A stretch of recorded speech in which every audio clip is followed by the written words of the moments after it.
Welcome back, YouTube. Welcome to Core Studios. And today, it's me, Galaxy, and I will be launching a tip. So recently, we've been having an influx of new players coming in and joining the Deadlock community, which is always welcome. We accept everyone, and we want everyone to come in and join the community. We love everything that's going on here, and we want everyone to have fun. Valve is really putting a lot of effort into this game, and I feel like the only way to reward them is, to make their lives easier. And I feel like maybe making this video will actually help you guys, right? Without further ado, let's get started. Tip number one is the Sinner Sacrifice. So if many of you guys don't know, the Sinner Sacrifice is a lottery kind of machine, like a slot machine in a way, where in the sense of when you hit it, it's gonna have a meter. So if you notice on the top of the lights, it's blinking, right? If I heavy light it, it goes solid, right? So if you guys don't know, if you heavy melee it, the light goes by 2. But if you light melee it, the light goes out by 1. So the meta is you're gonna hit it 4 times, right? So there's 2, 4, 6, 8. So you're gonna hit it about 4 times, right? To get the full thing. And then when you hit the last one, it's gonna do that. A little noise is gonna come up and the lights are gonna start going, flickering. So there are 2 options right now, right? You can light melee it when it starts blinking on the top, and you get 1 bonus. So these are permanent buffs. It can range from fire rate, spirit, your health, or weapon damage, right? It could vary differently, and it's great for when you're jungling and there's not really nothing else there. That's also a little help to boost you out. It might not help you in souls, but it'll help buff your character in general, right? The other thing you can do is heavy melee it. So if we do this again, so if we melee it, 1, 2, 3, 4. Now, if we heavy melee it, you can see what happens. I got 4 different buffs. So it's always common to always heavy melee when you want to get the buffs.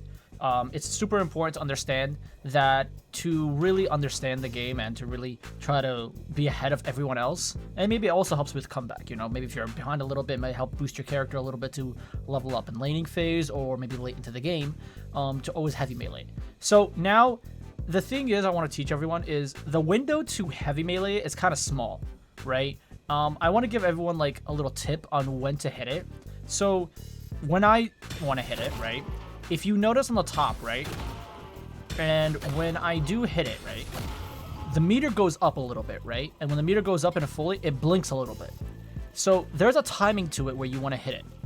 And what I say is, and I teach everyone, I did a video before where I taught somebody how to do play Deadlock. You can check it out in the next video. But when you see that second meter, that second one, when it's about to hit the second one, that's when you charge up your heavy. So if you go up to it, heavy, and I got the 4 buffs, right? Again, when it's about to hit the second, to last one, charge up, and then instantly you can do it. So you can practice this in the hideout. The hideout is as soon as you log in, and you can just practice this. I tell everybody to. It's really important because sinners can really change or make or break the game, right? It can really either make you go ahead or it can make the enemy team go ahead. Sinners are super important. Stealing the enemy's sinners is super important, right? It's a major factor into the game. It can change the effects of the game. It can also change it, right? So please be mindful, and that is the Sinner Sacrifice tips for it. So now here's the second tip is laning. So laning is a little different. What I would want to say is it's pretty important to understand that laning is the most important phase of the game, right? It's the beginning. It makes the foundation and it does the roadmap for the entire game, right? So in laning phase, you have your Guardian, where you start off, which is the big guy right here. And then you have your little minions right here also. If you notice it, each little minion drops a soul. And with these souls, you can get up to 70 souls, right? Each one. So what I want to show you is how to efficiently charge it, right? Or efficiently farm. So when you kill a minion, so if I go here and I'm hitting the minion, it drops. There's 2 souls. One goes slowly up and then one automatically comes to you, right?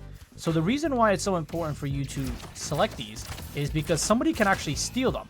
So that's me confirming it. But you can also, somebody can steal the souls also. So it's super important to understand when you do attack a minion. So when they're low, they're going to start blinking. And you see that little blinking thing? That's when you heavy melee. And then when you heavy melee or light melee, it's up to you. That either one works. When you do heavy melee, you're guaranteed those 2 souls. So when you do that, you want to make sure to always heavy melee or melee. So this guy's low. I'm going to heavy melee. Boom. And I guaranteed 117 souls. That's a lot to guarantee. So if I do this, I have to do more effort into it. So it's easier to always heavy melee the minions and to understand that you do need to heavy melee them when they're low. Again, when their health bar is blinking and it's the light color red, that's when you know when to hit them and that's when you melee them. So they're right here. Boom. Easy. I know they're dead. That's how you do it. So speaking of laning phase, there's also another thing that I want to teach you guys. So when you notice here, right, and you notice the Guardian is being guarded, right, by the minions, right, and when you get close to it, the Guardian starts activating, and it shows up this little beam right here. There's actually a way to stop him from doing that. So if you get close to him, and then you parry, it successfully parries, and it pauses his actual attack. So I'm gonna show you this again. Let me get close, and you hear that little ting? That means that I parried it, and he stopped for a few seconds. So that few seconds is really important. So you can use that to either attack him, or you can use that to either hit him and try to get him out, or if somebody's low and you want to try to attack the enemies while they're low, you can do that. So if I want, I can go over here. Boom, boom. I can start hitting the minions, and that'll give me a little bit of advantage, and I can start doing damage to the Guardians. So that's super important to understand. That's like little tips and tricks what you can do. Again, I would only recommend this if you know and you're confident enough that you're going to guarantee either get the Guardian kill, or if there's the enemy team and you know they're low and you are confident that you're going to kill them afterwards. This is the only time I would ever recommend doing it. It's just really important for you to understand just the fundamentals. Again, this is just for beginners. This is the fundamentals thing for people who don't know. I would definitely recommend doing that.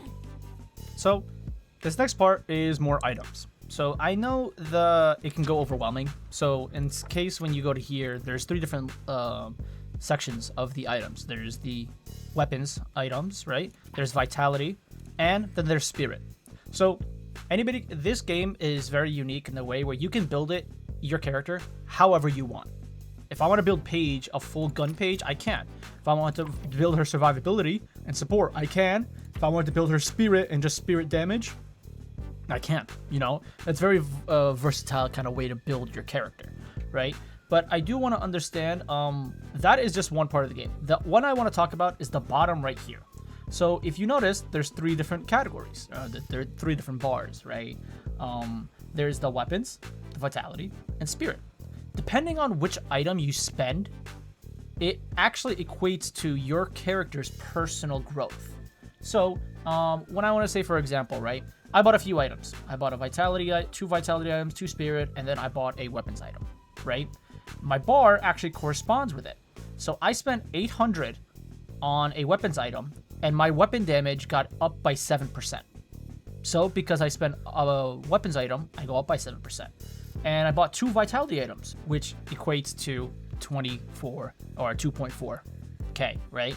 And with 2.4k, I mean the third category. So if you see here, there's a third one, and my health went up to max HP. So it goes by max HP. Before, in the previous patch, it went by percentage of your max HP, but now it's just flat max HP, right? Now I have 224 more HP, right? And then over here, I spent 1.6k on spirit items, and now my spirit damage is plus 11. Okay. It's also important to understand that it does tell you how much more growth it does to the categories, right? It's really important to understand you can build a fine line in like all around character, or if you want to build more gun and everything, but it's important to understand is how you play the game. If you want to play the character a specific way, you have to understand this is your baby right here. You really want to understand, and you really want to make sure that they are corresponding with your playstyle. Because if you're a gun page, but you don't really have that much on the gun, and you have mostly on vitality and spirit, your whole build is whack, and it's not going to work out for you. So you really got to understand it. There's also one more tip I want to give regarding this, is if you look in the middle right here, the star, that's the 4.8 spike, right? That's the 4.8k spike. So when you spend about 4.8k on weapons item or more, you get a little bit of a spike. So if you saw gradually, it grows increase from 9%, 13 to 20, and then it spikes up to 4.9, right? So that's super important to understand, is depending on what build you're doing, it's to always try to reach that 4-point gate as fast as possible, so your character gets a little bit of a buff quick as possible. It's a 4.8 spike, basically. So it's really important to understand when you're making a build and you're following a build, it follows your play style. And when it does that, everything goes well. All right. Now, the final one is a parry. So if you saw with the previous when I said to parry the Guardian, parrying in this game is super important, right? Every character can heavy melee and light melee. Some guys actually build a melee build. There is some characters that actually have a full melee build, and it does a lot of damage, right? To counter a melee build, you got to learn how to parry, right? It seems simple, it seems easy, but it's super important to understand that to make a melee build and to counter that and to parry is a little hard, right? So you can also over here, again, this is the sandbox version. So if you ever want to come here and practice, you go to the gym over here. And then there's this one robot here that always melees. So he's going to come and melee me. I parry. And then he's dizzied, right? He's dizzied for about 3 seconds. So and if he does damage, he does 116 damage. But if I parry him, he's parried. I can do that. And then I can start doing damage to him, right? So it's super important to understand how to melee and how to parry, of course. So when I can parry, I can go here, I can do damage, I can just go crazy. And then if you notice, your parry actually doesn't have a cooldown. When you successfully parry, you can just parry again. So if I go here, I can parry, and then I can parry again. And now I have no parry. But again, it's super important to understand that parrying in this game is really, really detrimental to your overall game, right? You can use it on Guardians. You can use it on other players. You can make a whole play on countering other characters. When you're able to successfully parry, it's super important to know that there's a wide variety of things you can do. Like you saw, what I can do here. So imagine I come here, and he's about to melee me, right? I can do that. I can go here, and I can just start doing crazy damage to him.